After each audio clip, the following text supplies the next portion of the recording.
বাংলাদেশের স্বাধীনতার পর থেকে যারা সরকার প্রধান ছিলেন তাদের মধ্যে কেউ রাষ্ট্রপতি, কেউ প্রধানমন্ত্রী, কেউ উপদেষ্টা, আবার কেউ সামরিক শাসন জারি করে প্রধান সামরিক আইন প্রশাসক হিসেবে দেশ শাসন করেছেন।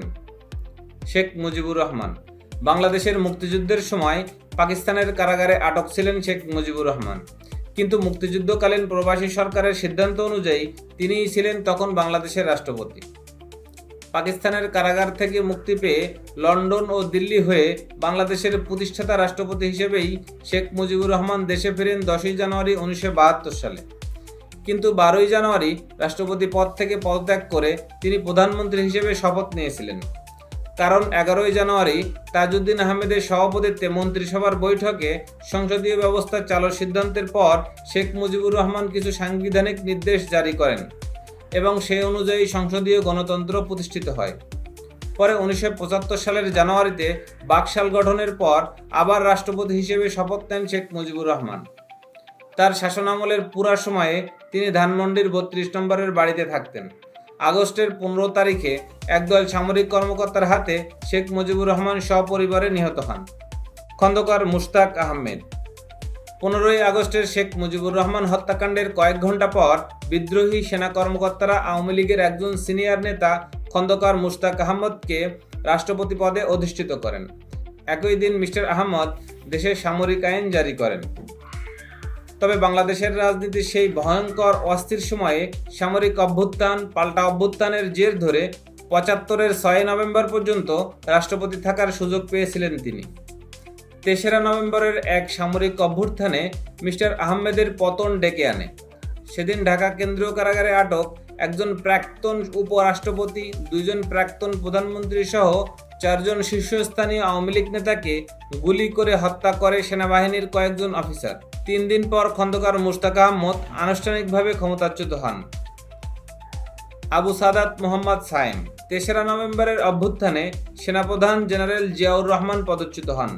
অভ্যুত্থানের নেতা ব্রিগেডিয়ার খালেদ মোশাররফ নিজেকে সেনাবাহিনীর প্রধান হিসেবে ঘোষণা করেন এবং 6 নভেম্বর তৎকালীন প্রধান বিচারপতি আবু সাদাত মোহাম্মদ সায়েমকে রাষ্ট্রপতির পদে অধিষ্ঠিত করেন।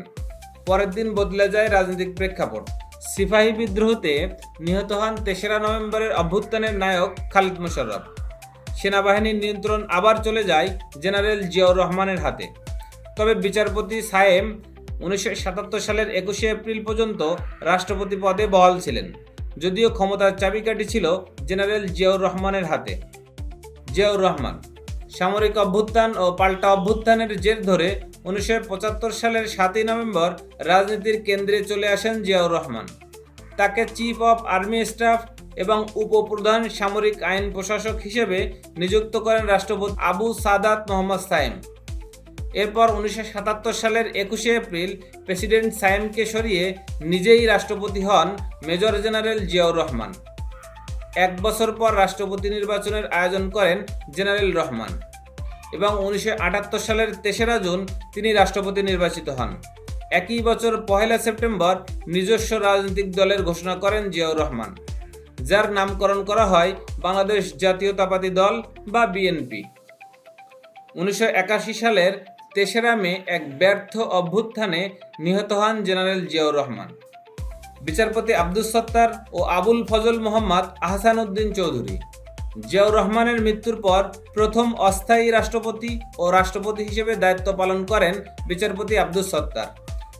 1982 সালের 24শে মার্চ তৎকালীন সেনাপ্রধান হুসাইন মোহাম্মদ এরশাদের সামরিক অভ্যুত্থানে ক্ষমতা হারান তিনি এবং রাষ্ট্রপতি হন বিচারপতি আবুল ফজল মোহাম্মদ আহসান উদ্দিন চৌধুরী।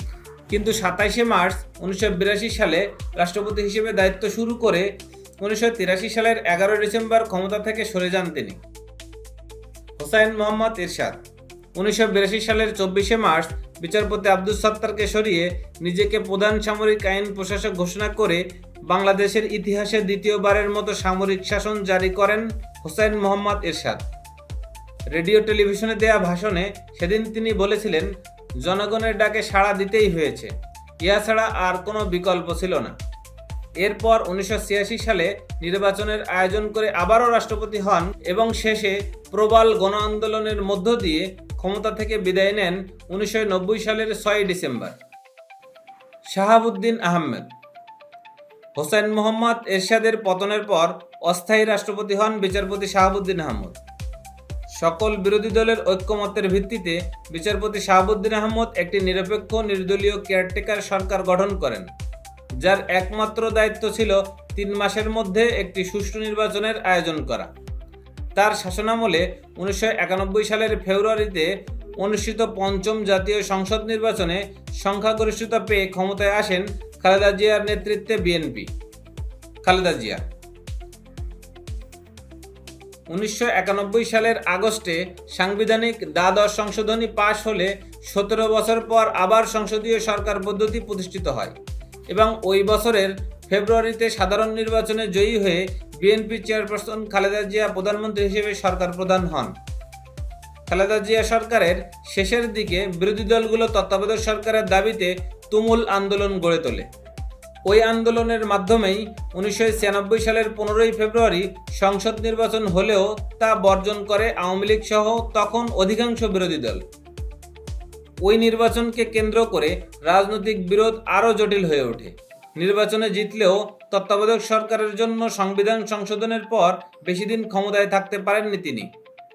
30 মার্চ তত্ত্বাবধায়ক সরকারের প্রধান হিসেবে সাবেক প্রধান বিচারপতি হাবিবুর রহমানের হাতে ক্ষমতা হস্তান্তর করে বিদায় নেন খালেদা জিয়া। শেখ হাসিনা বিচারপতি হাবিবুর রহমানের তত্ত্বাবধায়ক সরকারের অধীনে 1996 সালের জুনে অনুষ্ঠিত নির্বাচনে জয়ী হয়ে ক্ষমতায় আসেন আওয়ামী লীগ সভানেত্রী শেখ হাসিনা। তার শাসনামলে আব্দুর রহমান বিশ্বাসের মেয়াদের পর রাষ্ট্রপতি হন বিচারপতি শাহাবুদ্দিন আহমেদ। 5 বছরের মেয়াদ শেষে 2001 সালের 15 জুলাই সাবেক প্রধান বিচারপতি লতিফুর রহমানের হাতে ক্ষমতা হস্তান্তর করেন তিনি। মিস্টার রহমানের অধীনে 2001 সালের অক্টোবরে অনুষ্ঠিত নির্বাচনে আবার ক্ষমতায় আসেন বিএনপি নেত্রী খালেদা জিয়া। 2001 সালের অক্টোবরে 2/3 আসনে বিজয়ী হয়ে ক্ষমতায় আসেন বিএনপি নেত্রী খালেদা জিয়া। তার এই মেয়াদের শেষের দিকে সংবিধানের একটি সংশোধনীকে কেন্দ্র করে বিরোধী দলগুলো আবারও আন্দোলন গড়ে তোলে। এই মেয়াদে নতুন রাষ্ট্রপতি হয়েছিলেন অধ্যাপক ডাক্তার ইয়াজউদ্দিন আহমেদ। শেষ পর্যন্ত তীব্র আন্দোলনের মুখেও 5 বছরের মেয়াদ শেষ করে মিস্টার আহমেদের কাছে ক্ষমতা হস্তান্তর করেছিলেন খালেদা জিয়া।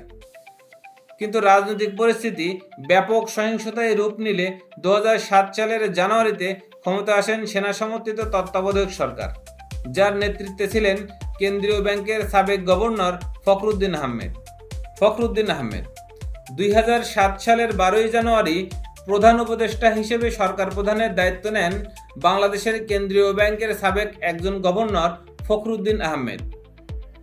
সেনাবাহিনীর সমর্থন নিয়ে প্রায় 2 বছর সরকার প্রধানের ক্ষমতায় ছিলেন তিনি, যদিও তার পদবি ছিল প্রধান উপদেষ্টা। তার সরকারের সময়ে 2008 সালের 29 ডিসেম্বর অনুষ্ঠিত সাধারণ নির্বাচনে বিপুল বিজয় পেয়ে আবারও ক্ষমতায় আসেন আওয়ামী লীগ সভানেত্রী শেখ হাসিনা। তার হাতেই 2009 সালের 6 জানুয়ারি ক্ষমতা হস্তান্তর করেন মিস্টার আহমদ।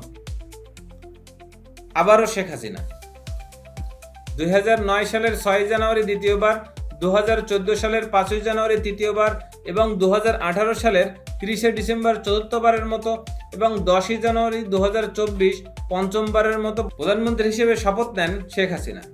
এই সর্বশেষ মেয়াদে 6 মাস 26 দিন ক্ষমতায় থাকার পর 5 আগস্ট শেখ হাসিনা ক্ষমতাচ্যুত হয়ে ভারতে পালিয়ে যান।